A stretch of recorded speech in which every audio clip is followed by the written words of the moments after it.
Oi, meus amores, tudo bem com vocês? Hoje eu quero falar com vocês sobre o que é a ansiedade. Às vezes a gente se preocupa tanto sobre os sintomas, o que a ansiedade pode causar, qual que é o melhor tratamento e o básico mesmo a gente acaba deixando um pouco de lado. E é importante a gente entender sobre o que é o seu funcionamento, para facilitar o nosso processo também de recuperação, de melhora. Então, antes da gente começar, eu já quero pedir que você deixe o seu like nesse vídeo. E se caso você ainda não é inscrito, se inscreva no canal também, para receber a notificação sempre que os novos vídeos chegarem aqui no canal para você. Vamos começar? Bom, quando a gente fala sobre ansiedade, o que você pensa? É algo bom ou é algo ruim? Quando você traz para a sua consciência, qual que é a sua opinião, né? O seu julgamento? A ansiedade é, na verdade, uma resposta muito natural do ser humano, do nosso organismo. Então, diante de respostas, né, de situações de estresse, é a ansiedade que está ali se manifestando. Só que isso começou lá na época pré-histórica, né, que ele vivia na base da caça, da coleta. Então imagina só, naquela época tinha uma série de animais, situações desconhecidas, onde os homens eles corriam perigo e sentiam medo o tempo todo. E a ansiedade era uma forma de sobrevivência para eles. Então a nossa ansiedade ela foi se desenvolvendo ao longo da espécie humana como uma forma de proteção diante dos perigos que o ser humano vivia. É uma forma do nosso organismo lidar com situações de perigo, situações de estresse. Então é algo muito adaptativo. Mas qual que é o problema? O problema é quando tudo isso acaba acontecendo com uma certa intensidade e frequência demasiadas que acaba virando uma ansiedade patológica. E por que isso acontece? Bom, primeiro de tudo a gente precisa ter e internalizar esse entendimento de que a ansiedade não tem como a gente eliminar ela. Ela faz parte do nosso desenvolvimento como ser humano. Então, eu vou dar um exemplo para vocês, né, do quanto que a ansiedade ela acaba se tornando uma ansiedade patológica, saindo do estado natural para um estado mais elevado. Imagina só que eu precise dar essa aula para vocês, só que não no formato aqui de um vídeo gravado, mas numa palestra, uma apresentação ao vivo. Então, naturalmente, eu vou estar ansiosa, porque eu não sei como que vai ser a reação de vocês com a minha apresentação. Eu não sei se tudo vai dar certo, se vai faltar energia, se eu vou conseguir de fato falar tudo o que eu preciso, se vou cair ali no palco, se o microfone vai funcionar. Então vocês percebem que todas essas situações, de uma certa forma, é uma ansiedade muito natural que me predispõe a me preparar em fazer essa palestra para vocês, essa aula para vocês. O problema é quando a intensidade e a frequência ela acaba acontecendo de uma forma muito mais exagerada. Ou seja, quando ela começa a ultrapassar os limites. Então, naturalmente, eu vou sentir essa ansiedade diante de uma apresentação que será ao vivo. Porém, se eu ficar ali somatizando, ruminando e dias pensando nela, e após a apresentação eu continuar ruminando e pensando como que foi, o que eu deixei de fazer, isso sim é você ultrapassar os limites. Ou seja, a ansiedade ela é um estado natural nosso que em algum momento da sua vida você vai sentir. Mas o problema é quando ela ultrapassa os limites e acaba interferindo nas atividades diárias da vida dela. E considerando que hoje a gente tem uma série de adversidades, uma série de situações estressoras que são completamente diferentes lá da época pré-histórica, a gente começa a entender também que a forma de lidar com tudo isso é de forma muito significativa. São situações completamente estressoras para a nossa sobrevivência. Então, o que ficava na época, fora aquela questão de luta, de perigo por sobrevivência, Hoje a gente tem uma forma também de adversidade diferente, porém de forma muito demasiada em relação a fatores estressores. Então, por exemplo, se hoje eu preciso ter uma boa convivência social, um bom desempenho no meu trabalho, na minha questão familiar, além de convivência, tudo isso de certa forma está ali contribuindo para que você aprenda a lidar. E muitas vezes isso significa sensações de medo, sensações de perigo, de luta, só que de uma forma muito mais elevada. Então, a questão do convívio social, principalmente nos dias de hoje, isso, de uma certa forma, é muito significativo para situações, para momentos estressores que contribuem para a nossa ansiedade. Ou seja, são situações diversas. A gente precisa o tempo todo estar aprendendo a lidar ao mesmo tempo. Então pensa só, naquela época também não existia a quantidade de informações que a gente recebe hoje. É muita coisa acontecendo ao mesmo tempo. E o nosso cérebro, ele não é preparado para essa quantidade de informação que a gente vai receber o tempo todo. Então, de certa forma, são várias coisas acontecendo ao mesmo tempo que a gente precisa aprender a lidar e que são situações estressoras para a gente e que vão ali desencadear a nossa ansiedade. Então, o que vai diferenciar uma ansiedade saudável de uma ansiedade não saudável? Seria justamente a intensidade e a frequência em que ela acontece. Então, quando a gente para olhar ao nosso redor, tudo que a gente consome, tudo que a gente pensa, sente e faz ao longo do nosso dia, qual que é a frequência e a intensidade dessa ansiedade no decorrer dessas situações que vão acontecendo? A gente entende que a ansiedade saudável, ela não vai atrapalhar ali o seu desempenho rotineiro, né, no dia a dia. E do contrário, quando ela passa a não ser mais saudável, ela vai impactar completamente o seu desempenho acadêmico, social, profissional, familiar. Ou seja, tudo começa a atrapalhar em função do seu nível de ansiedade. E aí, quando a gente fala da ansiedade saudável e não saudável, a gente tem que trazer também a questão dos transtornos que são consequências de uma ansiedade mais elevada, mais severa. Então, quando você começa ali a perceber que a ansiedade ela está interferindo na sua vida, ela está ultrapassando os limites, a gente precisa entender que a gente tem ali o risco de virar um transtorno. E quando a gente fala desses transtornos, que já é uma ansiedade mais patológica, a gente tem o que chama de Manual de Diagnósticos, né, que é pelo CID-11 e pelo DSM-5, que são os transtornos de ansiedade que está incluso nesse manual. Se tratando da ansiedade, quando ela é uma ansiedade natural, então vamos pensar dessa forma, né? A ansiedade que é natural e que vira uma ansiedade mais elevada, né? Mais exacerbada. Daqui, dessa ansiedade mais elevada, ela pode desencadear 7 tipos de transtornos. Então, cada transtorno, ela tem sim sintomas mais específicos, mas que todas elas têm apenas um muito em comum, que é o medo. E o que diferencia, né, um transtorno do outro? É o que desencadeia ali as crises de ansiedade. Então, por exemplo, né, uma pessoa que ela tem um transtorno do pânico, não necessariamente o que vai desencadear a ansiedade dela, a crise de ansiedade, vai ser o mesmo com uma pessoa que tem um transtorno de ansiedade generalizado. Então, ou seja, né, o sintoma que condiz entre todas elas é o medo, né, o medo mais elevado, o medo que não condiz com a realidade. E o que diferencia é o fator desencadeador dessa crise de ansiedade. E quais são esses transtornos? São 7. Então, a gente tem um transtorno de ansiedade generalizado, tem um mutismo seletivo, a ansiedade de separação, fobia específica, a fobia social, o transtorno de pânico e o agorafobia. Então, são esses 7 tipos de transtornos que eles vêm de uma ansiedade mais elevada. E o que é importante também compartilhar com vocês, que às vezes um transtorno ele acaba e pode desencadear um outro tipo de transtorno.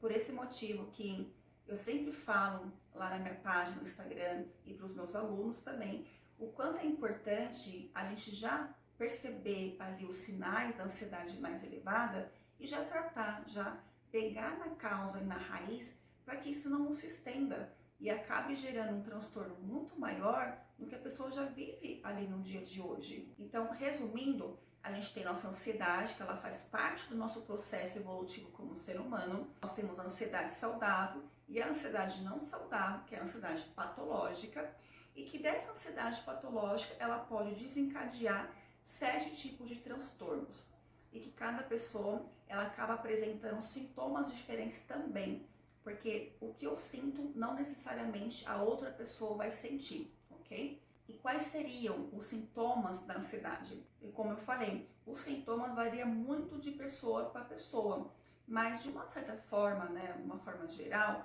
a grande maioria acaba sentindo ali os sintomas bem parecidos. Ou seja, a preocupação excessiva é aquela preocupação desproporcional, onde a pessoa ela acaba distorcendo um pouco a realidade e colocando uma preocupação sobre algo que muitas vezes não vai nem acontecer. Uma preocupação em relação à saúde, ao trabalho, à família, a questões pessoais, e ela fica ali somatizando aquela preocupação e que tira ela do momento presente e gerando, na verdade, uma grande distorção. Um outro sintoma seria a inquietação. Sabe aquela dificuldade da pessoa relaxar? Ela se sente agitada o tempo todo, ou quase que a maior parte do tempo. É muito comum também sentir isso. A tensão muscular, onde a pessoa sente aquela rigidez muscular, principalmente nas regiões do ombro, do pescoço. Tem os sintomas físicos também, que a gente considera como taquicardia, sudorese, palpitação, falta de ar, tremores, dor de cabeça. Então tem uma série de sintomas considerados como sintomas físicos. A insônia também, que é muito comum. Então aquela pessoa que ela tende a ter um pouco mais de dificuldade para pegar no sono, porque ela fica ali inquieta, né? A ansiedade ela faz com que ela fique mais agitada. Então no momento que ela vai dormir, ela tem essa dificuldade de pegar no sono. Ou senão ela acorda várias vezes durante a noite. A fadiga também é aquela pessoa que ela tem a sensação de que está sempre cansada, fadigada. Ela dorme cansada e acorda cansada, como se ela não tivesse dormido a noite inteira. É aquela sensação de fraqueza no corpo, de fadiga mesmo, né? Como se ela não tivesse disposição e energia para nada. E a dificuldade também de concentração. Então, a pessoa que ela é muito ansiosa, ela não consegue colocar o foco e a atenção no que ela está fazendo no momento presente, porque a mente ela fica muito acelerada, ela fica muito inquieta. Então ela tem essa dificuldade de colocar o foco e concentração no que ela faz. A mente está sempre ali, dispersa, flutuando, e principalmente por conta das ruminações, né, que são o excesso de pensamentos que ela fica somatizando ali o dia todo. E temos também os sintomas cognitivos. E o que seria isso? É aquela pessoa que ela tem os pensamentos, né, um padrão de pensamento mais negativo, que são os pensamentos catastróficos, né, onde ela acredita que algo de ruim irá acontecer e com uma certa frequência. Ou seja, são preocupações irracionais de algo que não condiz com a realidade que ela está vivendo naquele momento. Então, esses são os sintomas mais comuns. Lembrando que quando a gente fala dos transtornos de ansiedade, pode ter também os sintomas mais próprios, né, mais condizentes com cada transtorno. Por exemplo, a fobia social, ela sente ali uma dificuldade muito grande de se expor diante das pessoas, o que muitas vezes pode não acontecer com o transtorno de ansiedade generalizado, né, o medo de falar ao público. Então tem ali os sintomas muito específicos também de cada transtorno. E aí quando a gente traz todo esse contexto sobre a ansiedade, a gente também não pode esquecer sobre o quanto que ela é prejudicial para a nossa saúde. Inclusive, eu acredito muito assim que tudo que é demais atrapalha a nossa vida. Então, quando a gente fala da ansiedade, não é diferente. Quando a gente mantém ali o nível de ansiedade saudável, a ansiedade na dose certa, a gente consegue levar uma vida normal. uma vida com que a gente tenha um desempenho, seja em qualquer área da nossa vida, mas de uma forma tranquila, uma forma natural, mesmo com as adversidades. Do contrário, quando a gente já tem uma ansiedade patológica, uma ansiedade muito mais elevada, ela vai impactar em todas as áreas da nossa vida praticamente. Então, seja pessoal, profissional, na parte do relacionamento e até mesmo o nosso desempenho da nossa saúde física, porque a gente passa a ter dificuldades de locomoção por conta dos desconfortos físicos. A gente acaba se isolando um pouco mais, então sentindo mais desconfortos, né? As dores de cabeça, as tonturas. Então, a questão física também, ela fica muito ali debilitada. E não podemos esquecer também de falar que as pessoas que elas partem com um grau de transtorno, ela pode também desencadear o isolamento social, que é o que eu falei para vocês. Em um certo momento, quando a ansiedade é muito elevada, a gente sente tanto desconforto que a gente começa a evitar de se expor com medo daquilo virar algo maior. Então você começa a evitar situações que são possíveis causadores das suas crises de ansiedade. E é aí que começa o isolamento social. E que se a gente não se atende, a gente não cuida, isso vai aumentando cada vez mais. E diante disso tudo, é fundamental a gente entender que tanto a ansiedade mais elevada quanto um possível transtorno de ansiedade são tratáveis.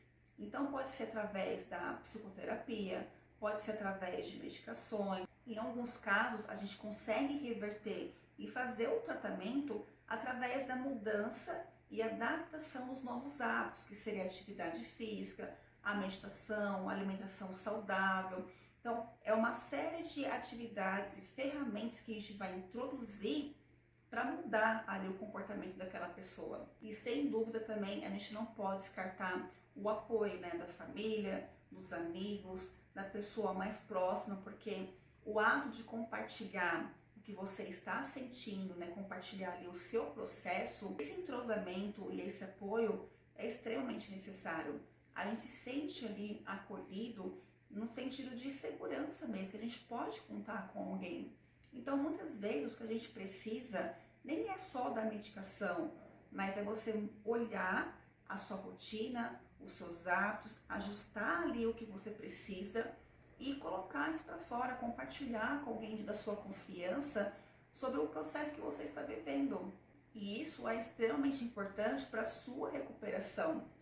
Quantas vezes a gente está ali no nosso mundo, com a nossa cabeça cheia de preocupação, de pensamentos distorcidos, e quando a gente conversa com alguém, não dá aquela sensação assim de alívio, como se a gente tivesse tirado um peso de cima da gente.